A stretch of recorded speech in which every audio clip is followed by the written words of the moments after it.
इस वीडियो में दी हुई जानकारी इंटरनेट से ली गई है। हम इस वीडियो में किसी भी दवाई का प्रचार नहीं करते। नमस्ते दोस्तों, फार्मा सेवा पे आपका स्वागत है।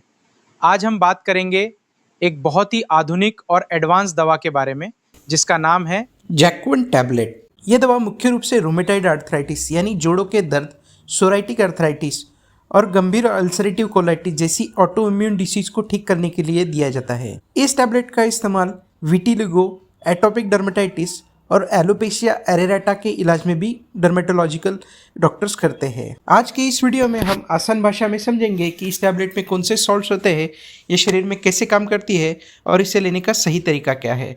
तो वीडियो को पूरा ज़रूर देखें। सबसे पहले जानते हैं कि ये टैबलेट आखिर क्या है।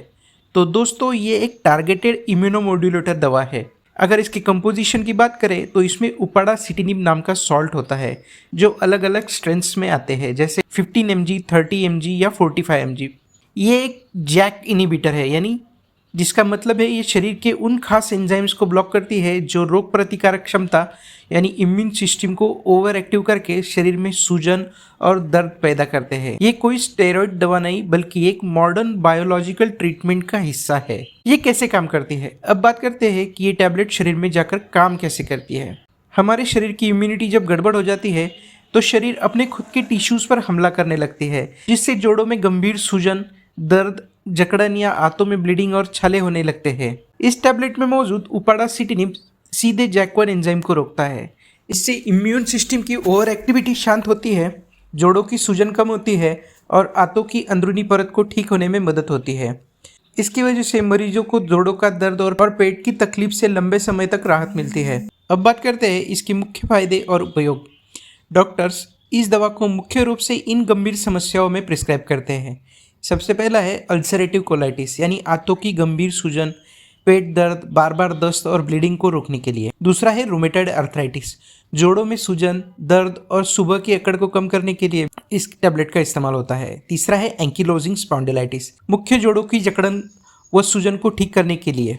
चौथा है सोराइटिक आर्थराइटिस, जोड़ों के दर्द के साथ साथ त्वचा पर होने वाले चकत्तों और सूजन में राहत पाने के लिए भी इस टैबलेट का इस्तेमाल करते हैं। पांचवा है एटोपिक डर्मेटाइटिस, गंभीर एक्जिमा या त्वचा की जिद्दी एलर्जी के मामले में खासतौर पर यह उन मरीजों को दी जाती है जिन्हें पुरानी अन्य दवाइयों से फायदा नहीं मिल रहा होता है।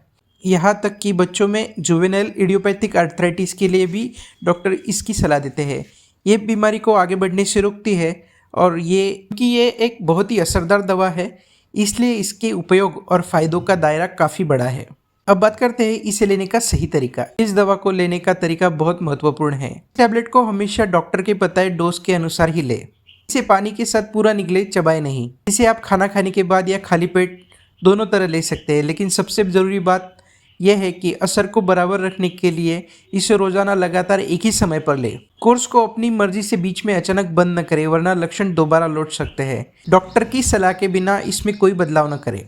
अब बात करते हैं साइड इफेक्ट्स की। ये एक इम्यूनिटी कंट्रोल करने वाली दवा है, इसलिए इसके कुछ साइड इफेक्ट्स हो सकते हैं।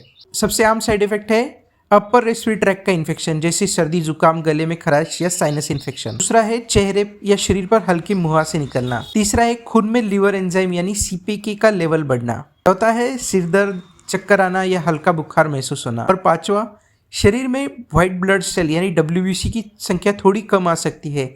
यदि कोई गंभीर इन्फेक्शन या स्किन पर छाले, दाने दिखे तो तुरंत अपने डॉक्टर से संपर्क करें। डॉक्टर समय समय पर इसके लिए ब्लड टेस्ट करवाने की भी सलाह देते हैं, इसलिए नियमित जांच बहुत जरूरी है। बात करते हैं सावधानियां। इस दवा को शुरू करने से पहले इन बातों का विशेष ध्यान रखें।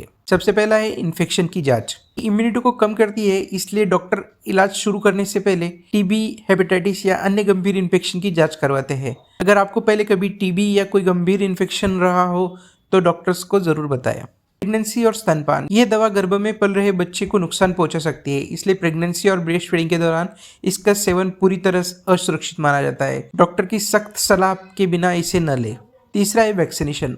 इस दवा को लेते समय किसी भी तरह के लाइव वैक्सीन लगवाने से बचना चाहिए। अन्य दवाइयाँ, अगर आप कोई एंटी फंगल, एंटीबायोटिक या ब्लड थिनर ले रहे हैं तो उसकी जानकारी अपने डॉक्टर को ज़रूर दें ताकि खतरनाक ड्रग इंटरेक्शन से बचा जा सके। किसी भी प्रकार की लापरवाही भारी पड़ सकती है। दोस्तों, ये थी इस टैबलेट की पूरी जानकारी। हमेशा याद रखें, ये एक बहुत ताकतवर और प्रिस्क्रिप्शन दवा है।